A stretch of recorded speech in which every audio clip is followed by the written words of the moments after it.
നമസ്കാരം. ഇറാൻ ഒരു പത്മവ്യൂഹത്തിൻ്റെ നടുവിലാണ് എന്ന് പറയുന്ന ഒരുപാട് പേരുണ്ട്. പത്മവ്യൂഹം എന്ന് പറഞ്ഞാൽ എതിരാളികളാൽ ചുറ്റപ്പെട്ട് പുറത്തു പോകാൻ വഴിയില്ലാതെ അതിനുള്ളിൽ കുടുങ്ങിക്കിടക്കുന്ന ഒരു അവസ്ഥ എന്നാണ് പറയാം. അങ്ങനെ ഒരു അവസ്ഥയിലേക്ക് ഇറാനെ എത്തിക്കാൻ വേണ്ടിയിട്ടാണ് അമേരിക്ക ഇക്കണ്ട പാടൊക്കെ പെടുന്നത് എന്നുള്ളതൊരു യാഥാർത്ഥ്യമാണ്. അതായത് ഇന്ത്യൻ മഹാസമുദ്രത്തിലെ ഒരു ഭാഗത്ത് അമേരിക്കയുടെ ഏറ്റവും വലിയ പടക്കപ്പലായിട്ടുള്ള USS എബ്രഹാം ലിങ്കൺ കൊണ്ടുവന്നിരുന്നു. അതിന് തൊട്ടപ്പുറത്ത് അറബിക്കടലിൻ്റെ പ്രവിശ്യയിൽ അല്ലെങ്കിൽ ഇറാനോട് ചേർന്ന് കിടക്കുന്ന മറ്റൊരു ഭാഗത്ത് ജിറാൾഡ് ഫോർഡ് എന്ന് പറയുന്ന അവരുടെ ഏറ്റവും വലിയ, അതായത് ലോകത്തിൽ തന്നെ ഏറ്റവും വലിയ യുദ്ധക്കപ്പൽ കൊണ്ടുവന്നിരുന്നു. അതുപോലെ 8 അറബ് രാജ്യങ്ങളിൽ വലിയ സൈനിക സന്നാഹങ്ങൾ തയ്യാറാക്കുന്നു. അതിൽ 8 രാജ്യങ്ങളും ഇപ്പോൾ ഇറാനെ ആക്രമിക്കേണ്ട എന്ന് അമേരിക്കയോട് പറയുന്നുണ്ടെങ്കിലും അമേരിക്കയുടെ ഒരു പ്ലാൻ അതായിരുന്നു. അതായത് പടക്കപ്പലുകൾ, ഗൾഫ് രാജ്യങ്ങളിലെ സൈനിക കേന്ദ്രങ്ങൾ, ഒരു വശത്ത് ഇസ്രായേൽ, അതുപോലെ മറുവശത്ത് ബ്രിട്ടൻ അടക്കമുള്ള രാജ്യങ്ങൾ, അങ്ങനെ എല്ലാവരാലും ചുറ്റപ്പെട്ട് നിന്നിട്ട് ഇറാനെ ഒരു പ്രത്യേക മൊമെൻറ്റിൽ അറ്റാക്ക് ചെയ്യുക. അത് തുടർച്ചയായി ആക്രമിക്കുമ്പോൾ ഇറാനി മുഴുവൻ ശത്രുക്കളെയും ഒരേ സമയം നേരിടാൻ കഴിയാതെ അവർ കീഴടങ്ങും എന്നുള്ളതായിരുന്നു അമേരിക്കയുടെ ഒരു യുദ്ധതന്ത്രം. ഈ ഒരു വശത്ത് ഇങ്ങനെ ഒരു യുദ്ധമുഖം തുറന്നിട്ട് മറുവശത്തുകൂടി അവരുടെ B-2 സ്റ്റെൽത്ത് ബോംബറുകൾ കൊണ്ടുവന്ന് ആക്രമിക്കുക എന്നുള്ളൊരു തന്ത്രം കൂടി ഇതിൻ്റെ ഭാഗമായി ഉണ്ടായിരുന്നു.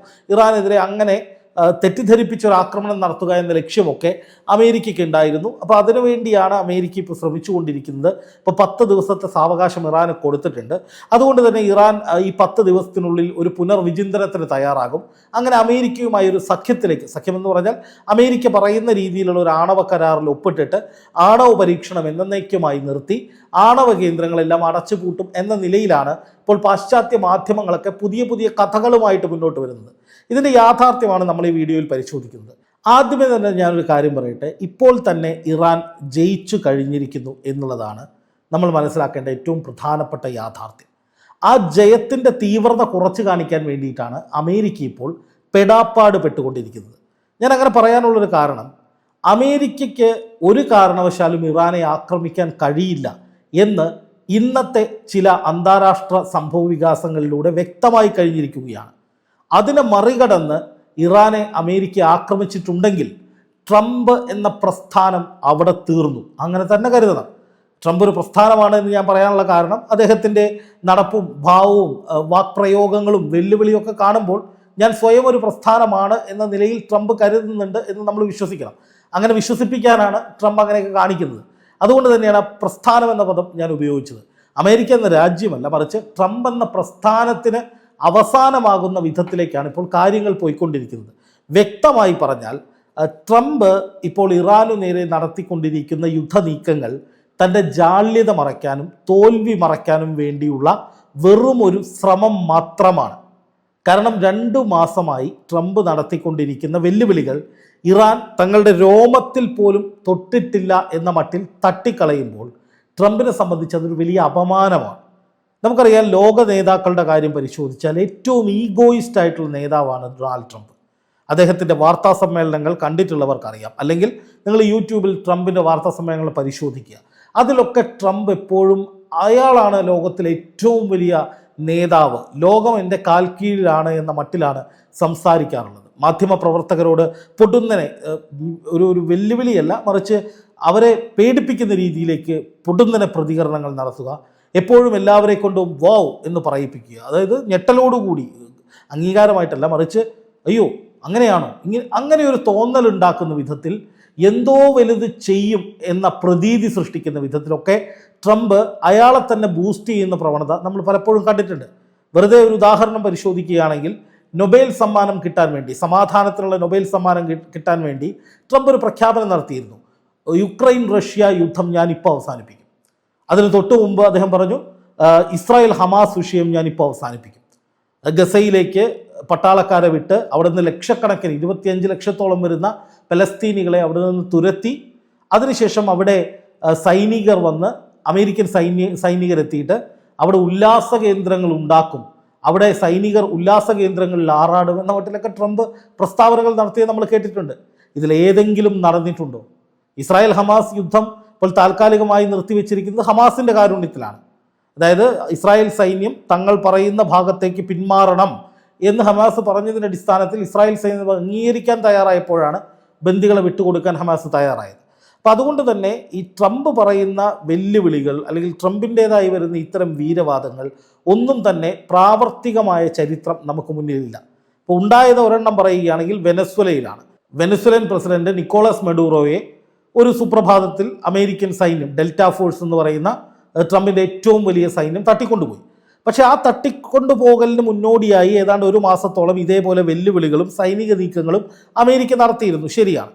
അപ്പോൾ അതേപോലെ ഇറാനിലും സംഭവിക്കുമെന്ന പ്രതീതിയാണ് ട്രംപ് നടത്തിക്കൊണ്ടിരിക്കുന്നത്. ഒരുപക്ഷെ വെനസ്വലൻ പ്രസിഡന്റിനെ തട്ടിക്കൊണ്ടുപോയത് പോലും ഇറാനെ ഭയപ്പെടുത്താൻ വേണ്ടിയുള്ള ഒരു നീക്കമായിരുന്നു എന്ന് വേണമെങ്കിൽ നമുക്ക് കരുതാം.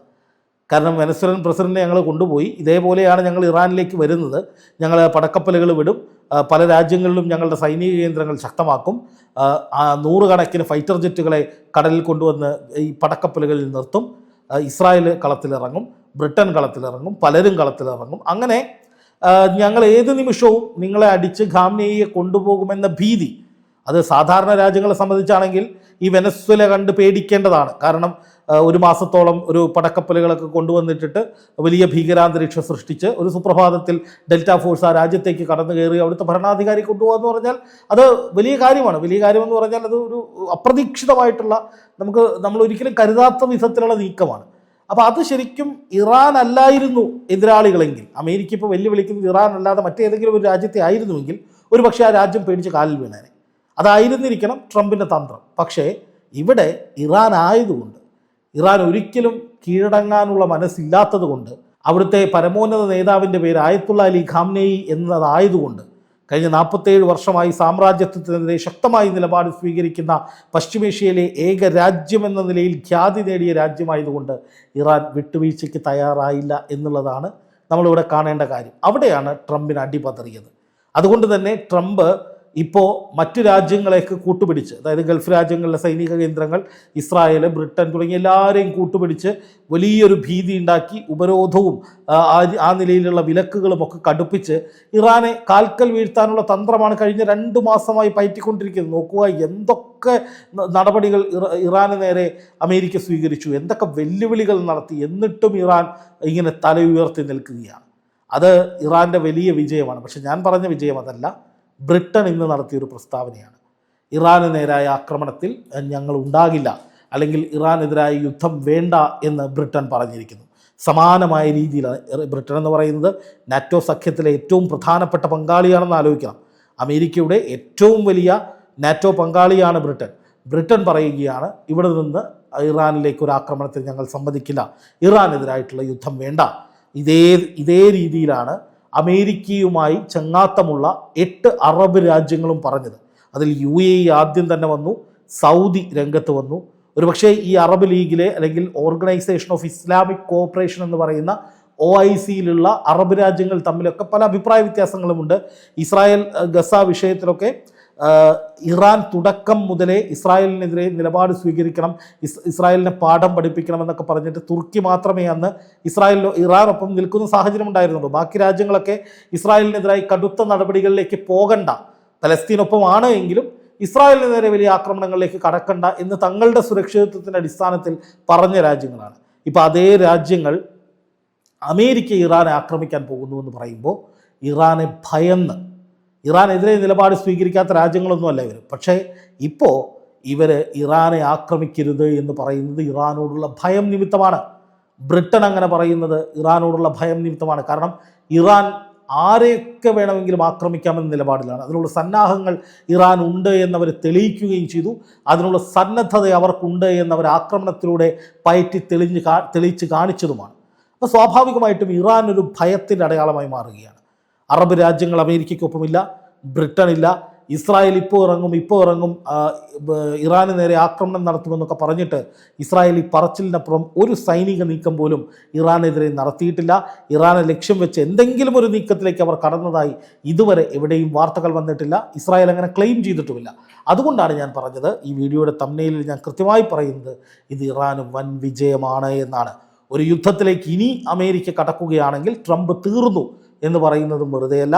ട്രംപിന് പണി കിട്ടും, 8ൻ്റെ പണി കിട്ടും. ട്രംപ് എന്ന പ്രസ്ഥാനമില്ലാതാകുന്ന സാഹചര്യം വരും. അതുകൊണ്ട് തന്നെ ഇത് ഖാംനെയിയുടെ ഗംഭീര വിജയം എന്ന നിലയിൽ തന്നെ നമുക്ക് അടയാളപ്പെടുത്താവുന്ന കാര്യമാണ്. ഇറാൻ്റെ രോമത്തിൽ തൊടാൻ അമേരിക്ക തയ്യാറാകില്ല.